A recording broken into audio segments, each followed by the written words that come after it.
A continuación, Tributación de hoy.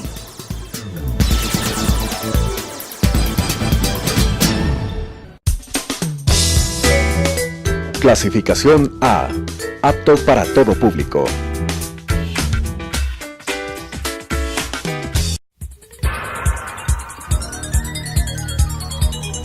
Las opiniones vertidas en este espacio por la producción y dirección del programa son de exclusiva responsabilidad de sus autores y de quienes intervienen en ellos.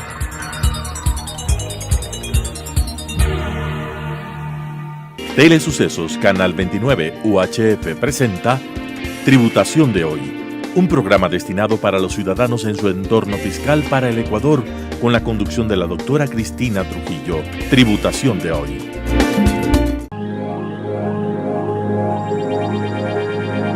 Ven y afíliate al Colegio de Contadores Públicos de Pichincha y del Ecuador, miembro patrocinador de la Asociación Interamericana de Contabilidad, único gremio con certificación de calidad ISO 9001. Te invitamos a participar en nuestras reconocidas escuelas, expertos tributarios, auxiliares contables, finanzas, normas internacionales de información financiera NIF, normas internacionales de auditoría y aseguramiento NIAS. No dejes pasar esta oportunidad de pertenecer al mejor y más grande colegio de contadores del país. Para más información, visita www.ccpp.org.es. Síguenos en Facebook.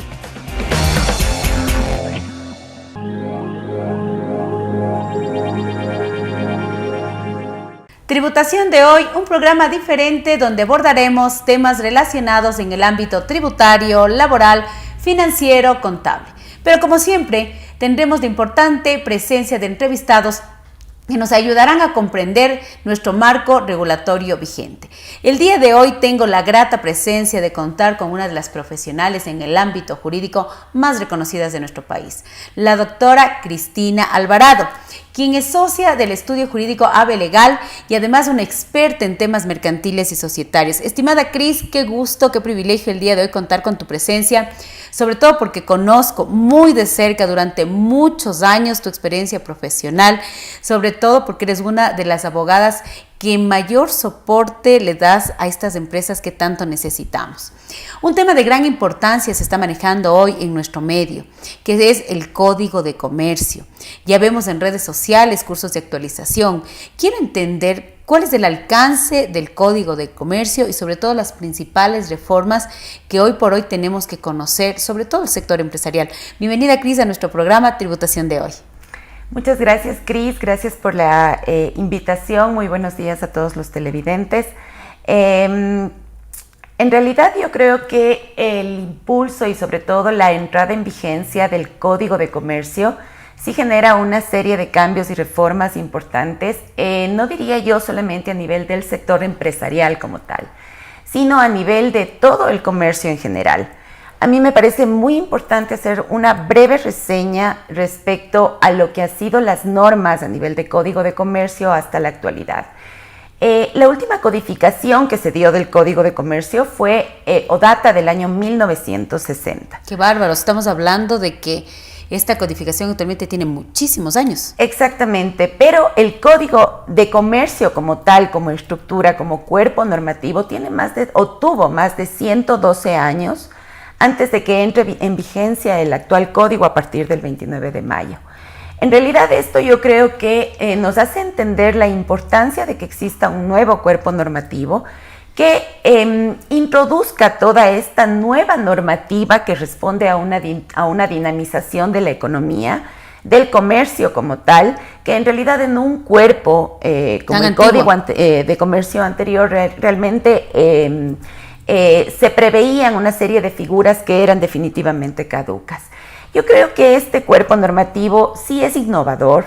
Es innovador porque sobre todo va a tono con la dinamización del comercio como tal.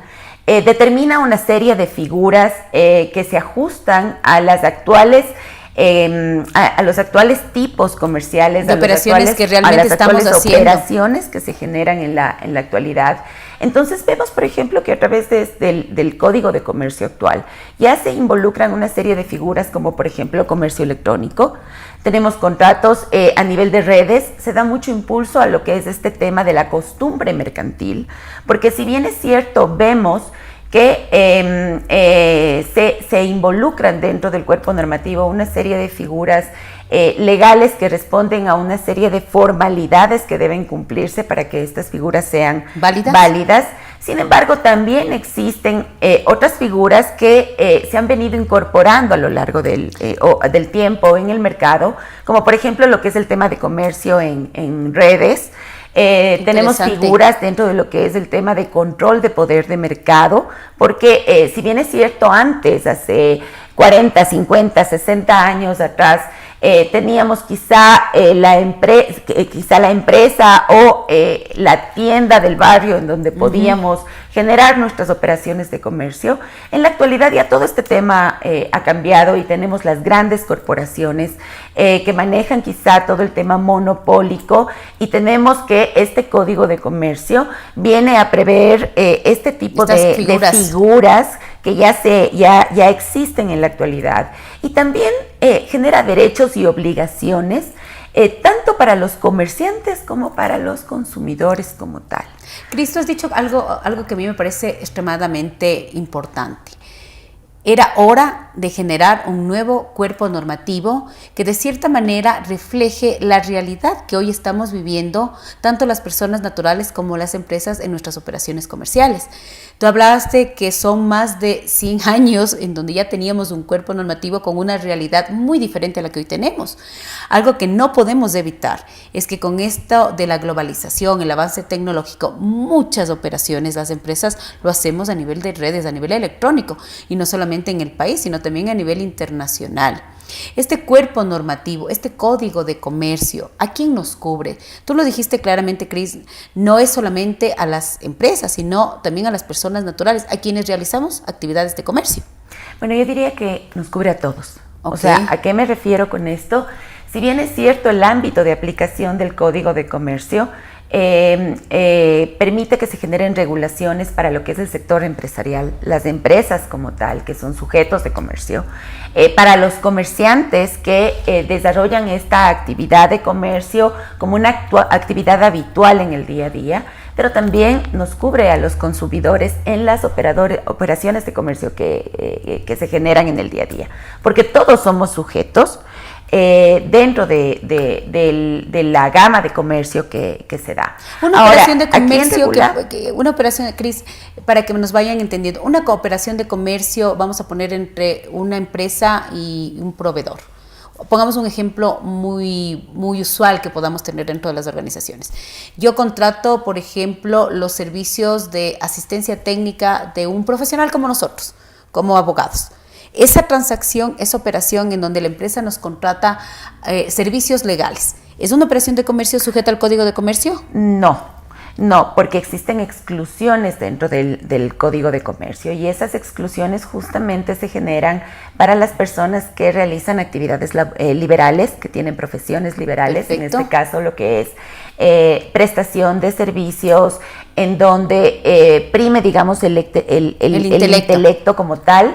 Excluye a lo que son los artesanos. Los artesanos no están sujetos al Código de Comercio, y excluye operaciones que, si bien es cierto, pueden ser operaciones comerciales, no constituyen actividades habituales en el ejercicio del comercio como tal. Por ejemplo, tú, Cris, decides vender tu casa. La venta de esa casa no es una operación que esté cubierta por el Código de Comercio, de hecho está excluida del Código de Comercio. Pero sí, una empresa mobiliaria se presenta como intermediario para el ejercicio de ese corretaje de bienes inmuebles. Esas son operaciones que están cubiertas por el Código de Comercio. O sea, el Código de Comercio es lo importante, digamos, para medir lo que son operaciones que están cubiertas por el Código de Comercio como tal, a operaciones que si bien es cierto pueden entrar dentro del mercado, pero no están cubiertas por el Código de Comercio. Y ahí creo que es algo muy importante, Cris, en que sepamos cuál es el alcance de este Código de Comercio, porque si yo hablo, por ejemplo, en el conocimiento de una persona que nos esté mirando, de un televidente, y diga lo que yo te acabé de poner de ejemplo, yo contraté los servicios profesionales de un abogado. Estos servicios profesionales prestados por el abogado, donde prevalece el intelecto a la mano de obra, puede ser una transacción que está dentro de nuestro mercado, pero no está cubierta por el Código de Comercio. Correcto. Pero tú lo acabas de decir de una manera muy sencilla, que la intermediación de corretaje en la venta de bienes inmuebles es una operación cubierta por el Código de Comercio. Correcto. ¿Hay exclusiones expresas en el Código de Comercio en donde dice estas operaciones A, B, C, D no son parte del alcance de este cuerpo normativo? Bueno, el cuerpo normativo realmente es un cuerpo bastante extenso, prácticamente conformado por 7 libros.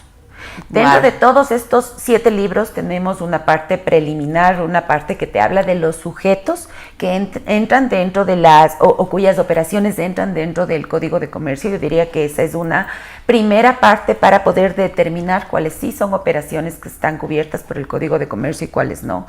Por ejemplo, las operaciones empresariales, las realizadas por empresas que pueden prestar servicios o pueden prestar o pueden vender mercadería, bienes en general.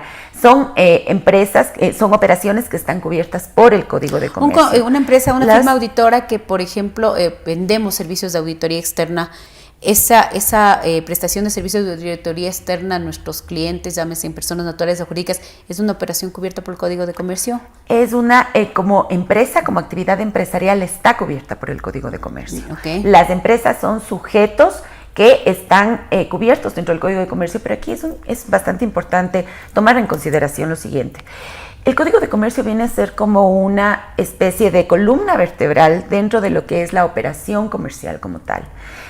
Fuera de esta columna vertebral tenemos otros brazos adicionales que son otros cuerpos normativos que van regulando cada una de estas actividades puntuales. Entonces, por ejemplo, digamos que es la estructura base. Esta viene a ser como una columna vertebral en lo que es la actividad comercial como tal, y eso es bastante llamativo porque se entendería que esa columna vertebral debió haberse generado en primer momento para que de ahí nazcan otro tipo de cuerpos legales. Sin embargo, ya existen otros cuerpos normativos que regulan temas puntuales de la actividad comercial y finalmente existe esa columna vertebral con la entrada en vigencia del Código de Comercio. Y que ahora, como tú lo dijiste tan claro, mi estimada Cris, han pasado muchísimos años para que este 29 de mayo se haya publicado esta reforma y que es una obligación de todos conocerla. Correcto. Y de todos, en cierta forma, aplicarla. Yo creo que en este momento vale la pena hacer nuestro primer corte comercial para regresar con una serie de preguntas que nos han hecho nuestros televidentes en un tema tan interesante como es el Código de Comercio. En este instante vamos a un corte comercial y enseguida regresamos. Ven y afíliate al Colegio de Contadores Públicos de Pichincha y del Ecuador, miembro patrocinador de la Asociación Interamericana de Contabilidad, único gremio con certificación de calidad ISO 9001. Te invitamos a participar en nuestras reconocidas escuelas, expertos tributarios, auxiliares contables, finanzas, normas internacionales de información financiera NIF, normas internacionales de auditoría y aseguramiento NIAS. No dejes pasar esta oportunidad de pertenecer al mejor y más grande colegio de contadores del país. Para más información, visita www.ccpp.org.es. Síguenos en Facebook.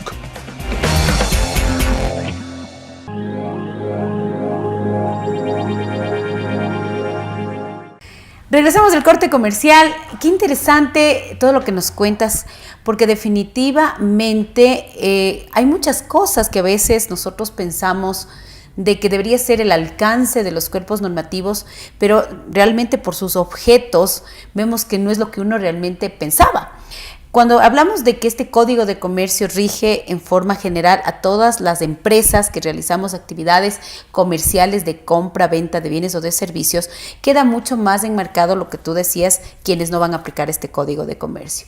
Cris, ¿cuáles crees que son las principales reformas que trae este Código de Comercio a lo que habitualmente veníamos haciendo y que hoy a lo mejor tenemos que ya de alguna manera mucho más formal ir cambiando nuestro comportamiento. Por ejemplo, él me decía, hay muchas operaciones que uno hace los contratos muy internos, no sé si hay que registrarlos, no hay que registrarlos, siempre nos hacen las preguntas a la gente legal y dicen, oiga, este contrato, ¿debo registrarlo? ¿Lo tengo que registrar? ¿Es suficiente que simplemente esté firmado por las partes? ¿Qué dice el Código de Comercio?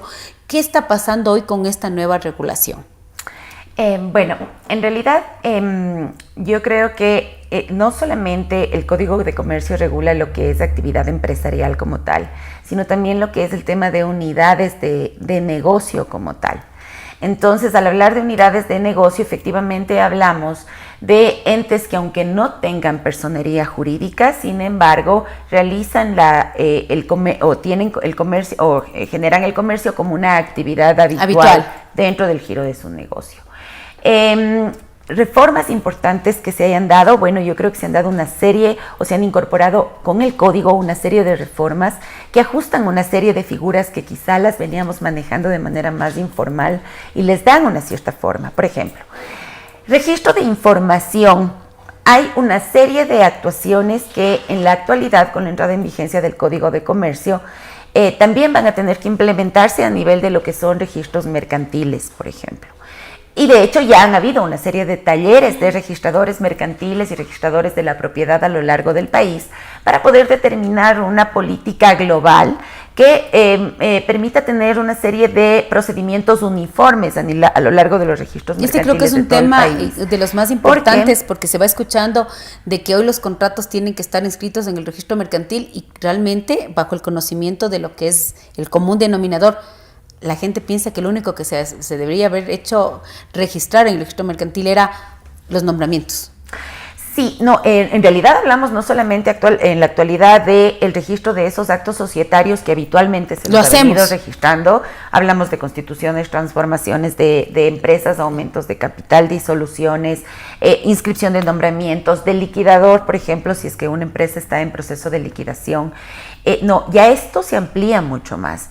Al hablar de que el Código de Comercio engloba a unidades de comercio como tal, estamos hablando de que esos propietarios de estas unidades de negocio e inclusive los representantes legales de empresas, si es que otorgan poderes generales e inclusive especiales, así está previsto dentro de la norma, para que una tercera persona pueda dentro de su negocio ejercer actos de administración en el manejo de estas unidades de negocio, esos poderes tienen que estar inscritos en los registros mercantiles.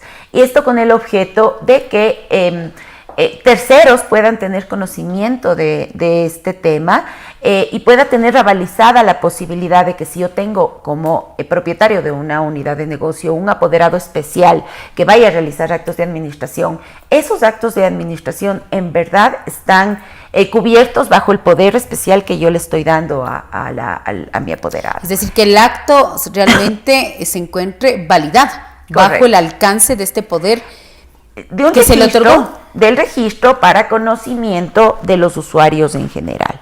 O sea, ese es otro de los puntos, yo creo, que trata de precaver el Código de Comercio, es justamente la posibilidad de que esos consumidores como tal estén también cubiertos en sus derechos y también tengan claras cuáles son sus obligaciones. ¿Qué más? Operaciones de las compañías, como por ejemplo el registro de pasivos que pueden tener entidades frente a entes de control que tienen facultad coactiva. Cuando esos pasivos sobrepasen el 10% del capital que está declarado dentro de la empresa. Me explico, una empresa o una unidad de negocio tiene una coactiva con el IES. Ese pasivo, porque obviamente el IES tiene una facultad coactiva, pues ese pasivo, si es que excede del monto de capital reportado de la empresa, de ese 10% del monto de capital, debe estar inscrito en el registro. ¿Y cómo lo hago? ¿Cómo es el procedimiento? Porque mira, Cris, que esto jamás lo habíamos hecho y es un cambio importante. O sea, tengo un pasivo que puede ser un pasivo exigible mediante un acto coactivo. El ejemplo que tú colocaste del IES, este pasivo me representa más del 10% del capital. Tengo que inscribirle en el registro mercantil. ¿Y cómo lo hago? En realidad ese es un tema, bueno, este cuerpo normativo se implementó a partir del 29, o entró en vigencia a partir del 29 de mayo del 2019, que se publicó en Registro Oficial. Como te digo, ahorita los registradores están o han tenido una serie de talleres para poder definir procedimientos de aplicación respecto a este tema. Hasta el momento no se están implementando estas operaciones a nivel de los registros mercantiles y si bien es cierto, genera la obligatoriedad para quien tenga este tipo de situaciones de proceder a inscribirlo en el registro mercantil. Sin embargo, en el registro mercantil todavía no existe un procedimiento que esté definido respecto a cómo implementar la norma, que entendería yo en los próximos días ya debería definirse el tema a fin de poder determinar cómo se va a aplicar la norma como tal, ¿no? Cris, aquí hemos puesto hasta ahorita 2 ejemplos. Uno, que los poderes especiales que se les otorga a determinadas personas dentro de las organizaciones para que tengan todo ese alcance de cumplimiento debe estar inscrito en el registro mercantil. Número 2, aquellos pasivos que son sujetos a una coactiva y que representen más del 10% del capital tienen que estar en el registro mercantil. Otro ejemplo más. Transferencias de empresas, por ejemplo. Transferencias de empresas, transferencias de activos y pasivos. Esos anteriormente lo hemos venido implementando como actos entre particulares en donde si yo vendo la empresa o el negocio íntegramente o la unidad de negocio parcialmente, que es la venta de activos y pasivos, se lo ha venido manejando de manera particular entre privados. Así es. En la actualidad esto, por ejemplo, el tema de la compra-venta de empresas es un tema que, involucrado dentro del Código de Comercio, sí genera un avance dentro de este tipo de operaciones, porque ya estructura en su totalidad cómo tiene que manejarse la operación de transferencia de negocios o de empresas como tal. Primero se lo tiene que hacer a través de escritura pública. Segundo, tiene que estar firmado por el representante legal y el contador, que es quien avaliza todo el balance y sobre todo define o identifica que todas las cuentas constantes en el balance sean completamente reales y ajustadas a operaciones reales. Y esto tiene que ser inscrito en el registro mercantil. ¿Por qué razón? Porque el enajenante de la empresa, al momento de enajenar la empresa, no es que se deslinda de responsabilidad frente a todas las operaciones constantes en la empresa, sino que su responsabilidad excede hasta un año luego de que esta operación se inscribe en el registro mercantil. Y antes de esto, tú acabas de decir algo que realmente los profesionales contables no estábamos obligados a hacerlo.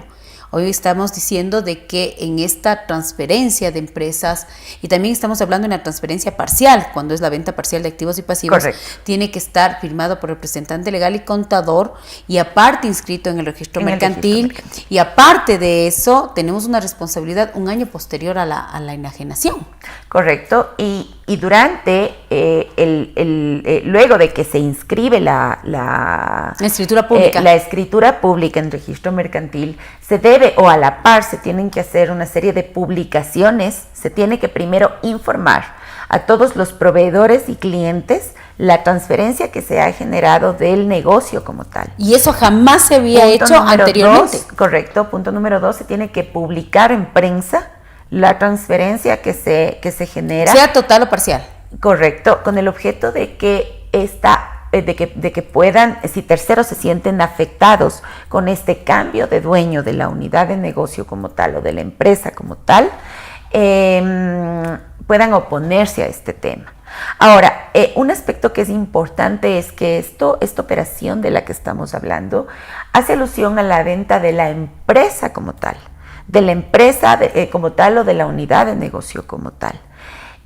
Diferente a hacer una transferencia de acciones o de participaciones en donde yo lo que estoy haciendo, si soy socia o si soy accionista de una empresa, es transferir o ceder mi participación o mi paquete accionario. En este otro caso, de lo que estamos hablando es de la venta del negocio como tal. Así es. Teniendo el negocio con activos, con pasivos, con clientes. Al hablar de pasivos, te hablo de pasivos comerciales, pasivos laborales. Y obviamente eso implica que terceras personas, aquí pueden haber terceros interesados, o afectados en esa venta del negocio como tal, que pueden plantear sus oposiciones dentro de los plazos que están previstos en la norma. Anteriormente, cuando uno hablaba, por ejemplo, esta venta de activos y pasivos, que también tiene una regulación en la ley tributaria, porque de acuerdo al artículo 54 de la ley tributaria, esta venta de activos y pasivos, esta venta parcial, es una transacción objeto de IVA, y que obviamente para darle un tema de formalidad se hacía un acuerdo entre privados, que podía haber estado, no podía haber estado elevado a una escritura pública, un contrato privado, pero hoy el cambio es un cambio, digo, de 360 grados, Importante. Porque primero estamos hablando que tengo que elevarlo a un documento público, una escritura pública, firmada por gerente, firmada por contador, validar las cifras, validar lo que se está transfiriendo, que en cierta manera es lógico en el sentido de que los activos sean reales, los pasivos sean liquidables, como tiene que ser, y después esta publicación, este registro mercantil, la publicación empresa para ver si existen afectados, opositores o como se tenga que llamar, es un cambio de un proceso muy privado a un proceso, yo diría, muy formal. Correcto. Entonces, esto sí es cambios importantes que amerita que el sector empresarial, las personas naturales, quienes realizan estas operaciones de comercio sujetos a este alcance del código, estén informados. Tú acabas de decir también algo muy interesante.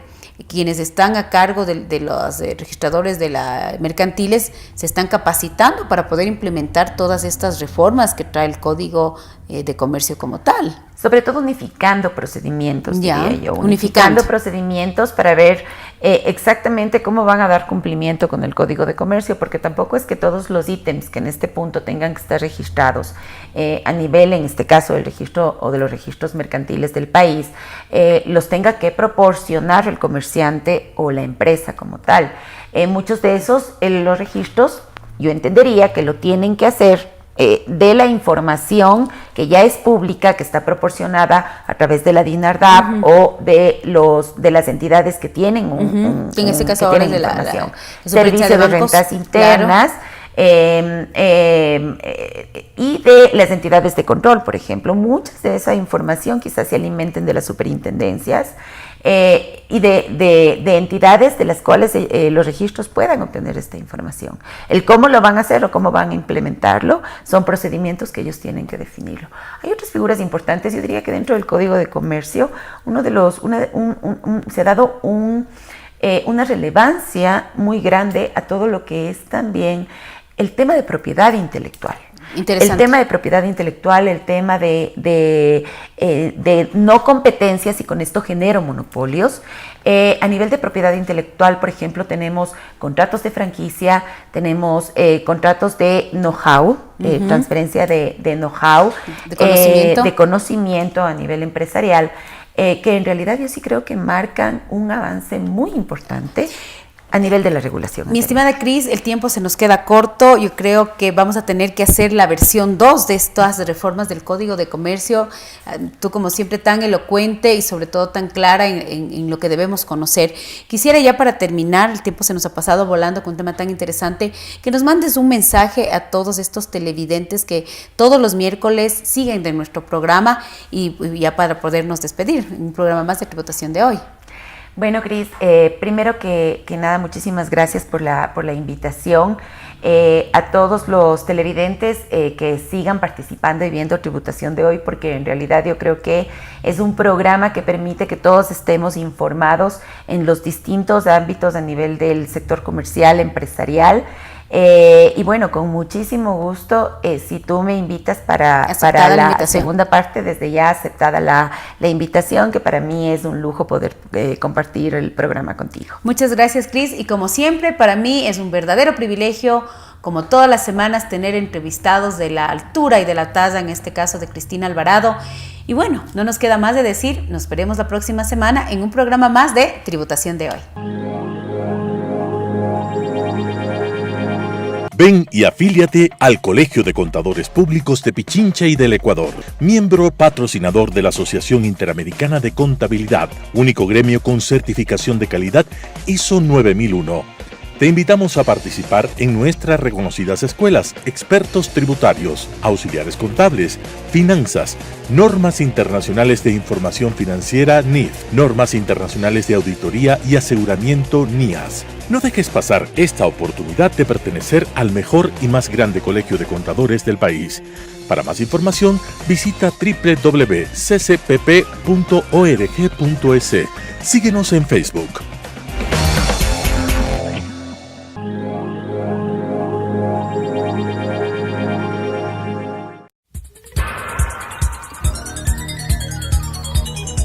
Las opiniones vertidas en este espacio por la producción y dirección del programa son de exclusiva responsabilidad de sus autores y de quienes intervienen en ellos.